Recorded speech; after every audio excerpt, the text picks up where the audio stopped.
Dear students, आज हम पढ़ने वाले हैं पृथ्वी की आंतरिक संरचना के बारे में। Interior of the earth.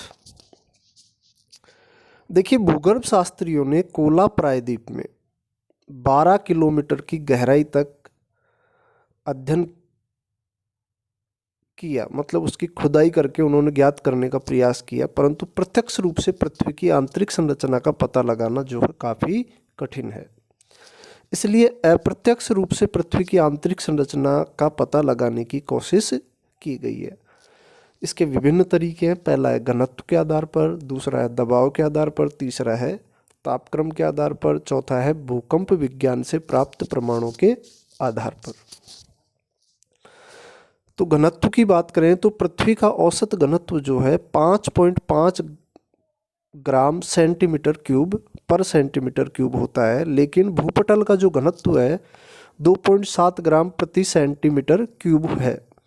अतः यह कहा जाता है कि यह सियाल का बना होता है। अतः इससे स्पष्ट है कि अंदर के भाग का औसत घनत्व अधिक है, जबकि अंदर के भाग का औसत घनत्व 12 से 13 सेंटीमीटर क्यूब के आसपास है। तो यह स्पष्ट होता है कि वह निकिल तथा फेरस जैसे तत्वों से मिलकर बना हुआ है। दूसरी बात करते हैं दबाव की। तो दबाव बढ़ने से यद्यपि घनत्व बढ़ता है, किंतु प्रत्येक चट्टान की एक सीमा होती है जिससे अधिक इसका घनत्व कभी नहीं हो सकता, चाहे दबाव कितना भी अधिक क्यों न कर दिया जाए। लेकिन तात्पर्य यह है कि आंतरिक भाग के चट्टान अधिक घनत्व वाले भारी धातुओं से बने होते हैं या बने हुए हैं।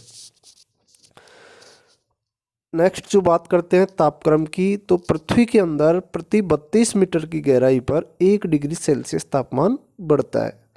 इस तरह 48 किलोमीटर की गहराई पर तापमान जो है 1200 से 2000 डिग्री सेल्सियस के बीच होना चाहिए, और ऐसे उच्च तापमान पर किसी चट्टान अथवा खनिज का ठोस अवस्था में उपस्थित रहना संभव नहीं है।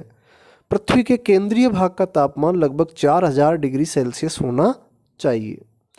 तापमान के आधार पर पृथ्वी की आंतरिक संरचना का पता लगाना संभव नहीं है, क्योंकि रेडियो एक्टिव तत्व जो हैं ऊपरी पटल में ज़्यादा पाए जाते हैं, अंदर जाते हुए इनकी मात्रा जो है कम हो जाती है। अब बात करते हैं भूकंप विज्ञान से प्राप्त प्रमाणों के बारे में।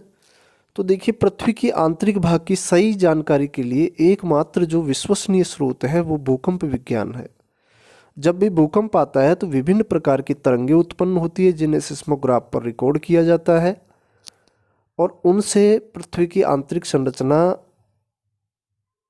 के बारे में पता लगाना संभव है या आइडिया जो है लगाया जा सकता है। भूकंपीय तरंगों के बारे में हम पिछले वीडियो में पढ़ चुके हैं, ठीक है। अब हम आते हैं सीधे आंतरिक संरचना के बारे में। तरंगों के आधार पर हम किस निष्कर्ष पर या किस स्पष्टीकरण पर पहुंचते हैं। तो देखिए, जो पी, एस और एल तरंग जो भी हैं, इन तरंगों के अध्ययन के आधार पर पृथ्वी की आंतरिक संरचना के बारे में निम्नलिखित जानकारियां प्राप्त हुई है। यदि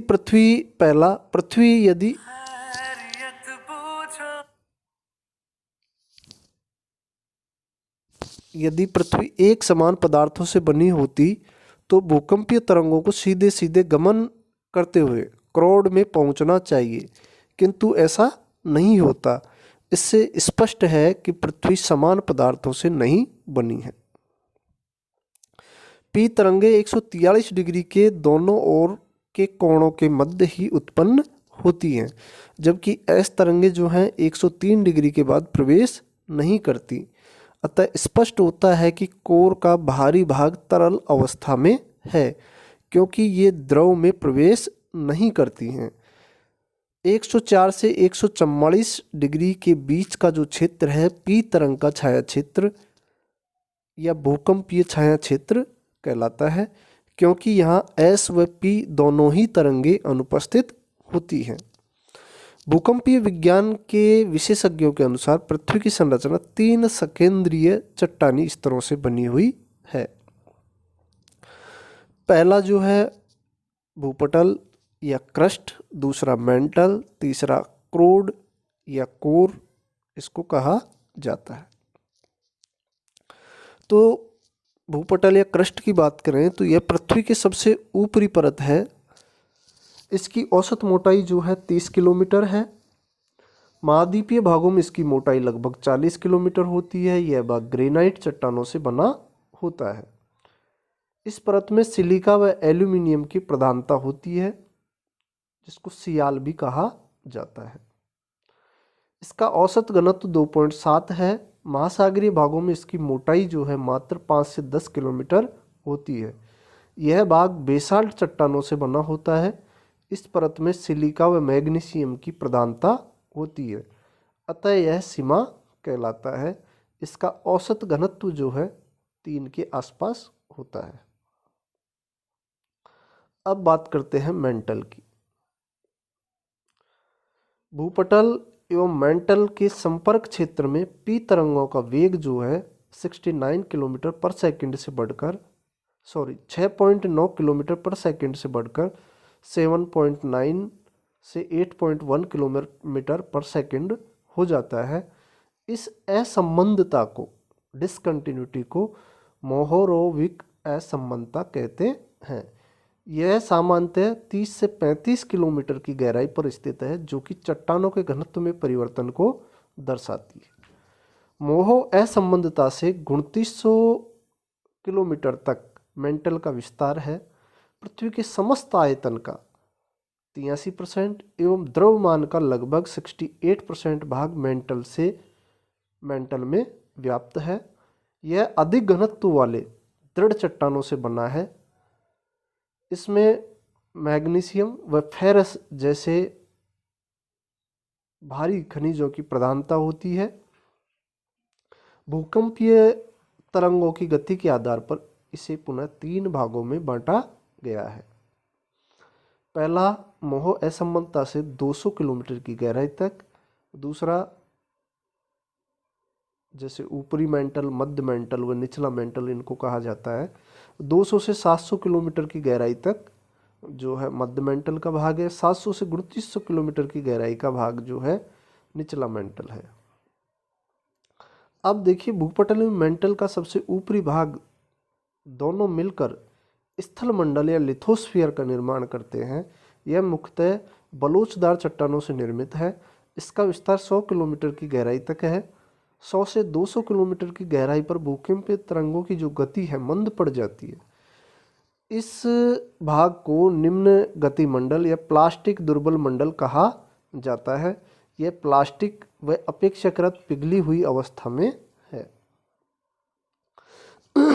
तीसरा है क्रोड या कोर। 2900 किलोमीटर की गहराई पर घनत्व जो है अचानक बढ़कर 5.5 से बढ़कर 10 हो जाता है।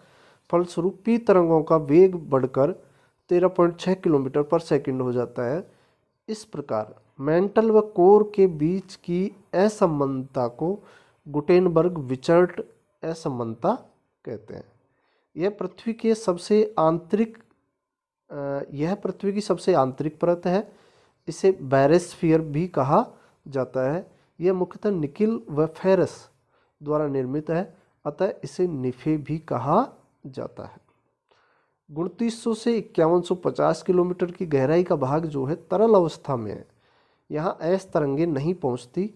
5100 से 6371 किलोमीटर की गहराई का जो भाग है वो ठोस अवस्था में। इस भाग में अधिक दबाव के कारण गैसें ठोस अवस्था में परिवर्तित हो गई है। यहाँ जो घनत्व है 13 से 13.6 तक पाया जाता है। यहाँ पी तरंगों की गति 11.5 किलोमीटर पर सेकंड हो जाती है। यहाँ का जो अधिकतम तापमान है 5500 डिग्री सेल्सियस रहता है।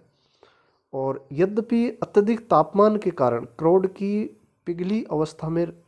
जो है पिघली अवस्था में रहना चाहिए, किंतु अत्यधिक दबाव के कारण यह अर्ध तरल या प्लास्टिक अवस्था में रहता है। बाह्य व आंतरिक क्रोड के बीच लेहमन असंबंधता पाई जाती है। तो देखिए, कॉनरेड, मोहोर, रैपिटी, गुटेनबर्ग-विचर्ट और लेहमन ये असंबंधताएं हैं, डिसकंटिन्यूटीज हैं। इनको देखिए डायग्राम के माध्यम से मैं इसको ब्रॉड कर देता हूँ, आप समझ लेना इस प्रकार से। इसी के साथ अपना टॉपिक होता है ख़त्म। देखिए असमानताओं के बारे में थोड़ा सा मैं बता देता हूँ। कॉनरेड जो है पाया जाता है बाह्य व आंतरिक क्रस्ट के बीच। मोहो जो है क्रस्ट व ऊपरी मेंटल के बीच। रैपिटी जो असमानता पाई जाती है मध्य मेंटल व लोअर मेंटल के बीच। गुटेनबर्ग विचर्ट पाई जाती है लोअर मेंटल व आउटर कोर के बीच। लेहमन जो असांतत्य पाई जाती है आउटर कोर व इनर कोर के बीच। इसी के साथ अपना टॉपिक होता है ख़त्म। Thank you.